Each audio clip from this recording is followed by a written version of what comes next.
राज्यातल्या सर्व शेतकऱ्यांना सांगितलं की मी म्हणलो होतो की तुम्ही काय करा 3 मे पर्यंत तुमचा कांदा झाकून घ्या, कारण की काल बघितलं ना चंद्रपूर भागामध्ये खूप ठिकाणी पाऊस झाला, त्यांच्या धान्याचं खूप नुकसान झालं.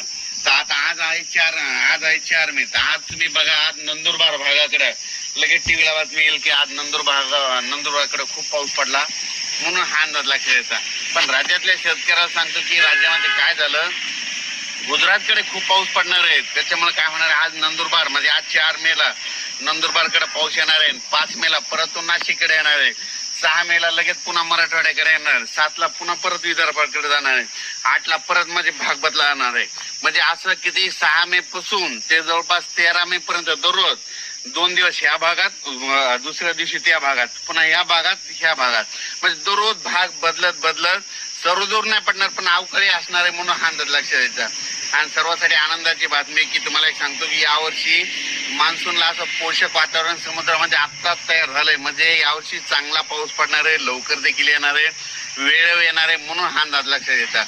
आणि तुम्हाला एक सांगू इच्छितो की यावर्षी जवळपास 19 मेला अंदमान बेटावर मान्सून दस्तक देणार आहे. म्हणजे 19 मेला अंदमानवर मान्सून येणार आहे, 19 मेला, म्हणून हे लक्षात येतं. आणि तिथून काय होतं की लगेच तिथून कंप्लीट 22 दिवसाला आपल्या केरळ येतो, तिथून 4-5 दिवसात म्हणजे 15-16 जूनच्या दरम्यान आपल्याकडे पाऊस येण्याची शक्यता आहे, म्हणून हे लक्षात येतं. यावर्षी चांगला पाऊस आहे, खूप पाऊस पडणार आहे, त्याच्यामुळे काही चिंता करायची गरज नाही.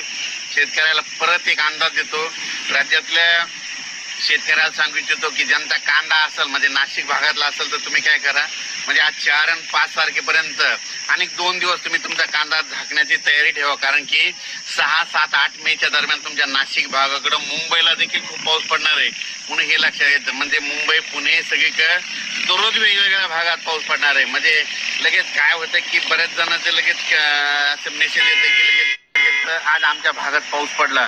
तर तुम्हाला सांगतो, हे अवकाळी पाऊस सर्वदूर नसतो, फक्त जिकडे पडला तिकडे असतो. फक्त काय होतंय, उन्हाळ्यात अवकाळी कशामुळे येतात की काय होतंय, उन्हाचा पारा एकदम 45 अंशावर गेला की शेवटी निसर्गालाच काळजी असते की निसर्ग त्याला दाबण्यासाठी लगेच पावसाला पाठीत असतो, म्हणून हे लक्षात येतं. देशाची परिस्थिती सांगायची झालं तर गुजरात, मध्य प्रदेश, दिल्ली, त्याच्यानंतर उत्तराखंड या भागाकडं म्हणजे आता ह्या 2-4 दिवसात म्हणजे 6 मे ते 14 मेच्या दरम्यान म्हणजे तिकडल्या राज्यात देखील पाऊस पडणार आहे, त्या राज्यात पडणार, म्हणून आपल्या महाराष्ट्रात देखील भाग बदलत पाऊस पडणार आहे, म्हणून या अंदाज लक्षात येतं.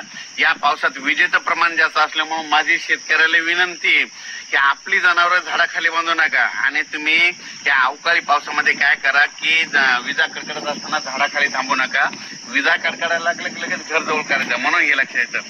पण राज्यामध्ये 6 मे ते 14 मेच्या दरम्यान दररोज 2-2 दिवस, समजा आज उत्तर महाराष्ट्राकडे, आज बघा आज नंदुरबारकडे मुक्काम राहील, तर उद्याचा मुक्काम इकडे पुण्याकडे राहील पावसाचा, की परवाचा मराठवाड्याकडे राहील, त्याच्यानंतर 7 तारखेचा विदर्भात राहील. म्हणजे दररोज वेगवेगळा भाग करत असा पाऊस येणार आहे, सर्वदूर काही पडणार नाही. त्याच्यामुळे सर्व शेतकऱ्यांनी लक्षात येतं.